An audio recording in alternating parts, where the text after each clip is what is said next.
भूख दिल छू लेने वाली कहानी। कलावती एक साधारण 32 साल की औरत थी जिसके 2 बच्चे थे, अंकित और अनमोल। घर का गुजारा करने के लिए वो लोगों के जूठे बर्तन साफ करने का काम करती थी। एक घर का काम करके वे घर आती हैं और दोनों बच्चों से कहती हैं कि मुझे अभी तुरंत एक घर का काम करने जाना है। उनके यहाँ शादी है, हो सकता है कि मुझे देर हो जाए, इसीलिए दोनों लड़ाई मत करना और घर का ध्यान देना। जैसे ही वो निकलती हैं, छोटा बेटा अनमोल माँ का आंचल पकड़कर कहता है, माँ कुछ खाने को दे दो, बड़ी ज़ोरों की भूख लगी है। कल सुबह खाना खाया था। कलावती उसे अपने कलेजे से लिपटा कर कहती है, क्या दूँ बेटा? थोड़े से चावल थे जो आधे कल उबाल के दे दिए थे और आधे आज रात में उबाल के दे दूंगी। तुम्हारे पिताजी गए हैं खाना लाने? अंकित ने पूछा। फिर अभी तक आए क्यों नहीं? कहा था कि 2-3 दिन लग जाएंगे। दूर गए हैं और खाने की व्यवस्था नहीं हो तो पैसे ही उधार लेकर आ जाएंगे। हो सकता है कि इंतज़ाम ना हुआ हो, सोच रहे होंगे कि खाली हाथ कैसे जाऊं, इसीलिए नहीं आए होंगे। अच्छा बच्चों, मुझे देर हो रही है, देखती हूँ वहीं से कुछ खाने का इंतज़ाम हो जाए तो। ध्यान रखना अपना। कोशिश करूँगी जल्दी आने की। रात में चावल बनाऊँगी, चिंता मत करो। हाथ फेरते हुए दोनों बच्चों को कलावती ने गले से लगा लिया और मन ही मन रोने लगी। दोनों बच्चे हंसते हंसते सर हिलाने लगे। कलावती जाने के बाद दोनों बच्चों ने घर के बाहर आते हैं ये देखने के लिए कि माँ गई या नहीं। आज रविवार की स्कूल की छुट्टी होती है, बच्चों के खेलने का दिन, लेकिन अंकित और अनमोल को खेलने के लिए जो ताकत चाहिए वो उनके पास है ही नहीं, क्योंकि खेल खेलने की ताकत जिस अनाज से आती है वो उन्हें रोज़ रोज़ नसीब नहीं। और उन्हें आज खेल खेलने की खुशी नहीं थी। वो तो खुश इसीलिए थे कि आज उन्हें खाना मिलने वाला है। दोनों बस यही उम्मीद लगा के बैठे थे कि कहीं से तो कैसे भी माँ पिताजी आ जाए और उन्हें खाना मिले। 24 घंटे से भी ज़्यादा हो रहा था उन्हें खाना खाए। वैसे उनका घर रोड किनारे ही था और वहाँ वो एक टेम्पो खड़ा देखते हैं जो शादी के बर्तन लेके जा रहा था। अनमोल अंकित से कहता है कि भैया, अगर हम इस टेम्पो में बैठ जाते हैं तो जहाँ शादी हो रही है हम वहीं पहुँच जाएंगे और हमें खाना भी मिल जाएगा। तभी बड़ा भाई कहता है कि हम ऐसे नहीं जा सकते, तुम अंदर चलो, कुछ खेल खेलते हैं। अनमोल जैसे ही घर के अंदर जाता है, अंकित टेम्पो की दिशा में दौड़ने लगता है, क्योंकि उसे ये तो पता था कि गांव में शादी है, लेकिन कहाँ है ये नहीं पता था। दौड़ते दौड़ते वो देखता है कि आगे कच्चा रास्ता है और धूल उड़ रही है। वो अंदाज़ा लगाता है कि टायर के निशान भी हैं, मतलब टेम्पो यहीं से गया है। वो दौड़ता तो है पर उसे ये भी पता है कि शादी की जगह तक पहुंचने में समय लगेगा और वो अभी बहुत छोटा है। वो मन ही मन भगवान से एक ही प्रार्थना करता है कि भगवान बस इतना करना कि मेरे पहुंचने तक खाने की पंगत खत्म ना हो। और जैसे ही वो उस जगह पर पहुंचता है तो वो सुनता है कि कुछ लोग कह रहे होते हैं कि जिन जिन लोगों ने खाना नहीं खाया है ये सभी खा लें, अब ये आखिरी पंगत ही होगी। ये सुनकर उस बच्चे को बड़ी खुशी होती है। अपना पसीना वो अपनी शर्ट से पोंछकर खाने के लिए बैठ जाता है।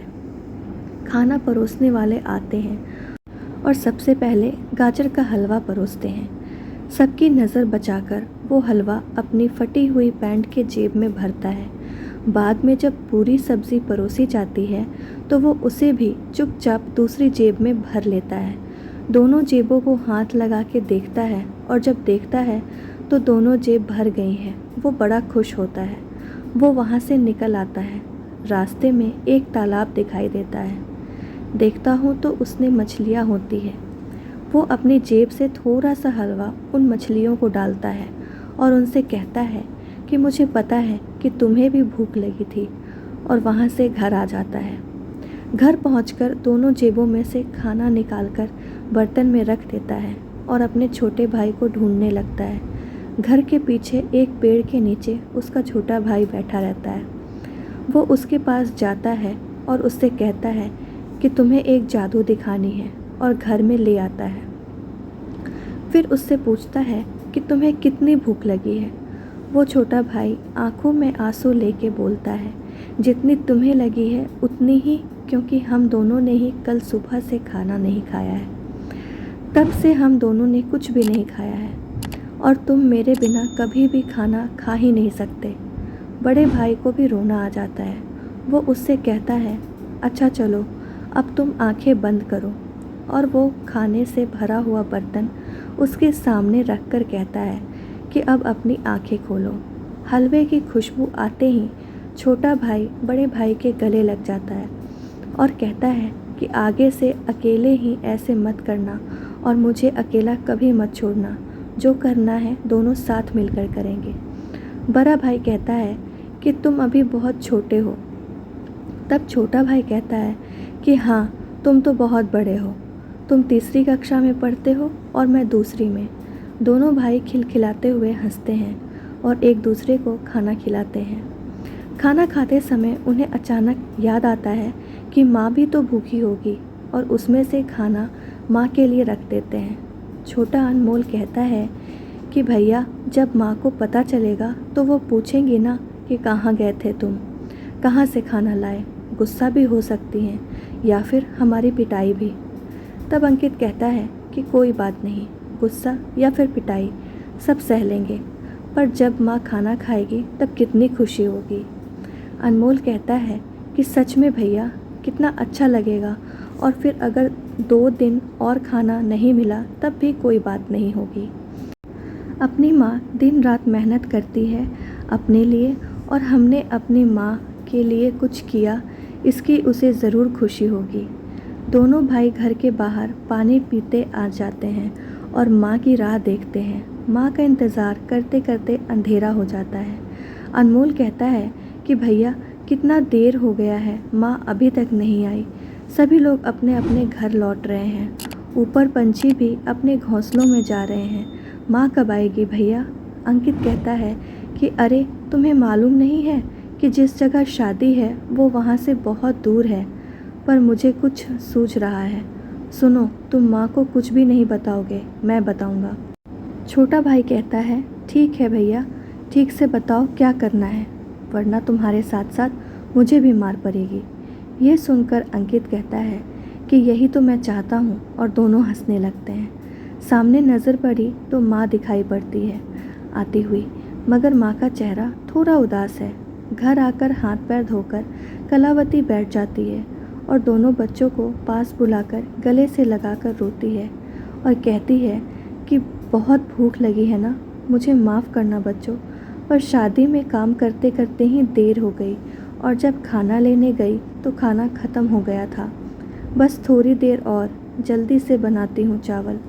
जल्दी जल्दी चावल का डिब्बा नीचे रखती है और जैसे ही उसमें से चावल निकालने लगती है, अंकित कहता है कि माँ, तुम्हें कुछ बताना है, बस हमें मारना मत।